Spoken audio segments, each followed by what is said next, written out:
I'm originally from Jersey. I was born in Jersey City, New Jersey. I guess that officially qualifies you as being really a Jersey guy. I've always been a Jersey Shore guy, so I still maintain my Jersey roots at the shore. We don't go to the beach, we go to the shore in Jersey.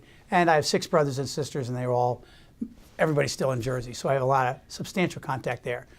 And I was interested in playing baseball. Catholic University offered me a baseball scholarship. I went to Catholic University on a full ride for baseball. Had 6 brothers and sisters. That tuition helped, and stayed down here. And I loved Washington. When I got out of school, I don't think I necessarily planned to stay in the Washington area. Jobs were scarce back in the area of Jersey where I was. I became a high school teacher, and I taught high school for 6 years. He taught at Good Counsel High School during the day, and during that period went to law school at night at the University of Baltimore. We graduated on June 2nd from DAR Hall. I ran the graduation.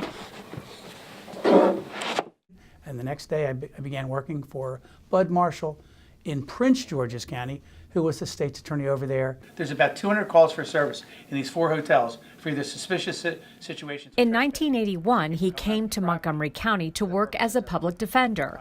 After about a year, then state's attorney Andy Sonner tapped him to work in his office, and he's been prosecuting cases ever since. He served as a deputy under Sonner, Bob Dean, and Doug Gansler. When Gansler left to become the Attorney General for Maryland, he ran for his seat and has been there ever since. 2 counts of first-degree murder, 2 counts of conspiracy to commit first-degree murder. He is currently running for his 4th term unopposed in both the Democratic and Republican primaries. With more than 30 years under his belt in Montgomery County, John McCarthy says he's seen a lot of changes. And despite the fact crime is down, he says there are still challenges. I review personally every single homicide that occurs in this community. Where the mother of the victim of the murder has sided with the defendant. There's no case that is resolved that's a homicide that I don't personally approve what happens in that particular case. And when I began to look at those cases 3 or 4 years ago, it became readily apparent to me that increasingly the homicides that I was seeing on a regular basis were gang-related homicides. McCarthy is the architect behind a new effort to combat gang violence. At his request, the County Council recently approved $900,000 to fight gangs in the community. This centralized unit will target leadership structures in Montgomery County through a proactive investigation. We do have areas where we know there was a real physical presence of those gangs. And what we're attempting to do is, with the additional resources we can get from the County Council and from Mr. Leggett, to try to make some intelligent decisions about trying to identify not the low-level guys. We want to find out who's running these gangs. In Montgomery County, there are thousands of students who are truant on a daily basis. McCarthy has worked closely with the schools on the development of the Truancy Court program. And I know a young person not in school is more likely to get involved with inappropriate sexual activity, drugs, gangs, and other violent kinds of crimes. So if I can keep a kid engaged in their education and do something to make them want to be in school, I have one less kid I prosecute. Over the years, he's prosecuted a number of cases, including the Samuel Scheinbein murder case, the double murder of Richard and Julianne Villardo, who were killed by their longtime next-door neighbor. To have a case that is as vicious as this, to be a complete whodunit on a Sunday, and 5 days later for them to be cuffing a suspect 3,000 miles away in Alaska, and I think we all owe a tremendous debt of gratitude to the detectives that worked this case. The Lululemon case. Our top story this morning, a Lululemon employee now charged with beating and killing her coworker.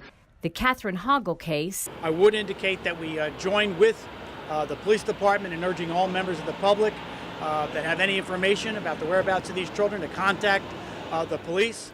And he was the lead prosecutor in the first no-body murder conviction in the state of Maryland. An individual by the name of Gregory II murdered his wife in Potomac, disposed of her body. Her body has never been found. I prosecuted that case. It was the first conviction for first-degree murder in the history of Maryland without a body. It was also the first murder case in Maryland where DNA evidence was used. At that time, there were only 2 DNA labs in the United States, and one, Cellmark Laboratories, was located in Gaithersburg. John McCarthy will tell you he doesn't take lunch, but keeps life in perspective by making time for exercise and weekends away at the shore. Throughout his life, he has coached youth basketball, where he has enjoyed enormous satisfaction. I will tell you, there's a lot of things in life that I'm proud of, but one of the things I am proudest of is I was admitted to the Youth Coaching Hall of Fame in Washington, D.C. for coaching youth basketball. And so that has nothing to do with this job. No one even knows I do it. When I actually ran for state's attorney, I had a fundraiser the first time I ran, and we invited a neighborhood group, and there were some women that came to the group who had seen me for years only as a coach. They'd seen me coaching all these teams.